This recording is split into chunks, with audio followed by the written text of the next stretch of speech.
Sinuspindi ngayong araw ang klase sa Batangas City Integrated High School dahil daw yan sa natanggap na mensahe ng Facebook page ng paaralan na banta umano sa seguridad. Para sa detalye live mula sa Camp Crame sa Quezon City, may express report si Mobile Journal Jazz Paredes. Jazz, ano ba ang mga detalye mula sa pulisya tungkol sa insidente dito sa Batangas?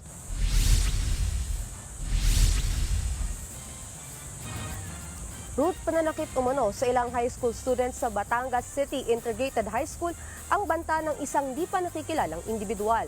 Ang tinitig ng punot dulo ng pagbabanta ang umano'y pambubuli. Sa isang press con, sinabi ni PNP spokesperson Colonel Aaron Rico na mismo sa Facebook page daw ng paaralan nagbigay ng mensahe ng pagbabanta ang suspect. Ayon sa Disaster Risk Reduction and Management Coordinator ng paaralan, wala mo ng on-site school activities simula ngayong Lunes hanggang sa sunod na anunsyo ng school. Precautionary measure daw nila ito para matiyak ang kaligtasan ng mga guro at estudyante.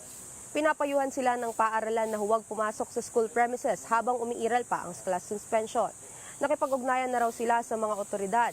Payo nila sa mga magulang, mag-aaral at school personnel, manatiling kalmado, huwag magpakalat ng hindi verified na impormasyon at i-report agad sa kinaukulan ang mga kahinahanalang mensaheng kumakalat sa school community.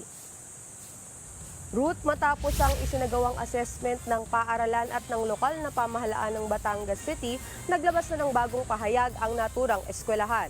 Ayon sa kanilang principal, ligtas na sa loob ng eskwelahan dahil dyan magpapatuloy na raw ang klase bukas, June 30. Yan muna ang latest, balik sa iyo, Ruth.